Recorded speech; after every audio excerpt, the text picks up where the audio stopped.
JBN, we keep you informed. I am Michelle Jones, and in the news, teen electrocuted while picking mangoes in Spanish Town. A teenager was electrocuted Monday afternoon in Spanish Town, St. Catherine. He has been identified as 19-year-old Usher Newby of Hampton Gardens. About midday, the teenager was picking mangoes in the community when he was electrocuted. He suffered extensive burns to his body and was pronounced dead at hospital. Me run a task pen and me hear say current whole Usher. Just when me come here, me come see it transformer burst and fire, it limb bust till limb drop down. And there is everybody a look. The way me ignorant, me say to the police officer, uno could not even do nothing, uno just fall uno and turn up. One of the policeman said to me saying call fire station. Mr. Fire Station, call fire station and half no fire station can reach. We there more than 5 hours Usher about 45 minutes up there. Everybody does take picture for Usher, so we're tired of EJPS not doing a good job. Not even the fire station neither. There was a major accident on the toll road, so probably that. No, poor excuse. Poor excuse. Don't tell me that poor excuse. Look at the tree.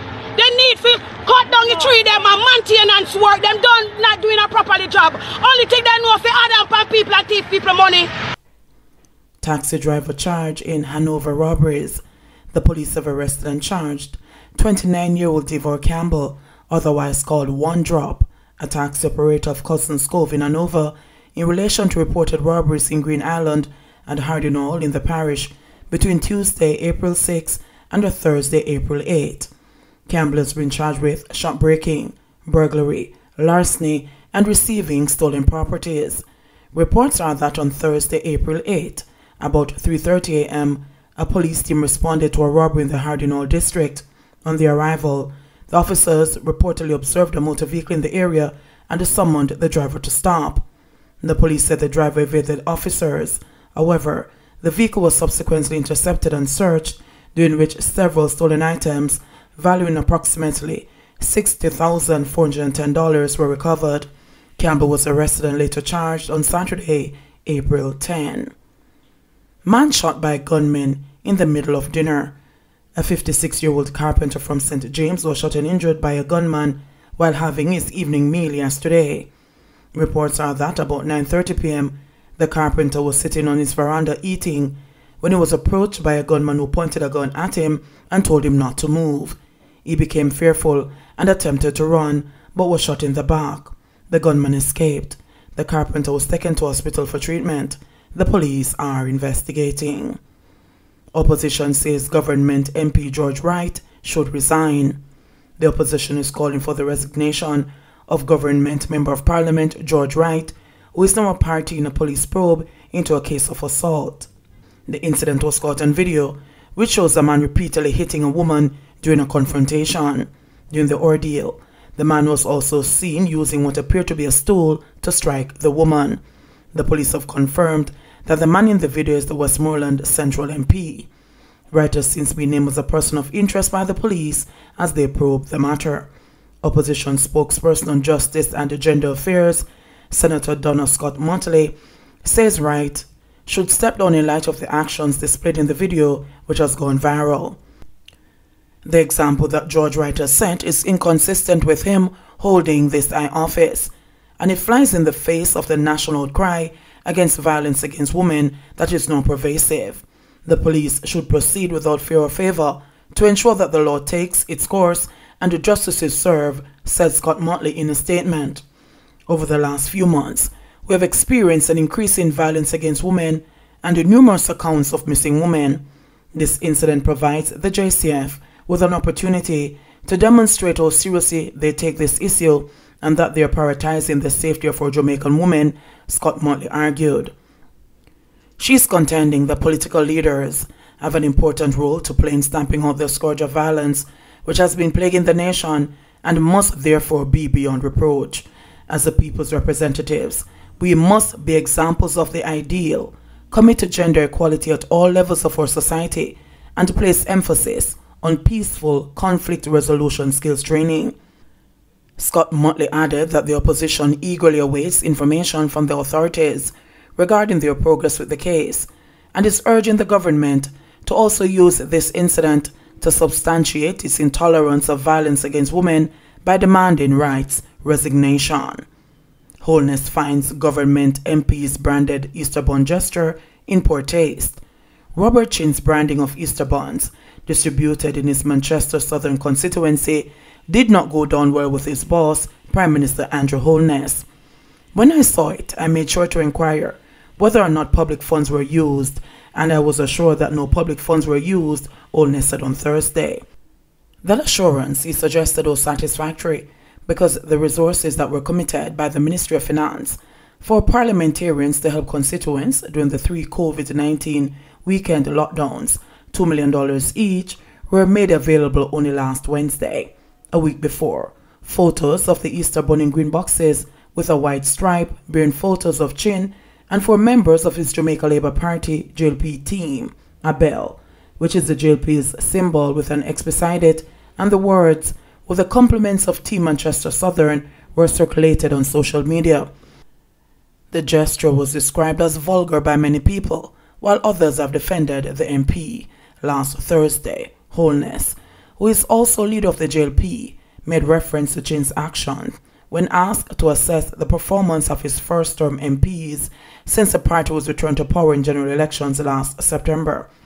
I have said to them that we have to consider what is in good taste for the public, and we also have to be respectful, not just of the workers, but the general population. What does the general population think? Wholeness said. No more lockdowns, but weekend curfew tightened.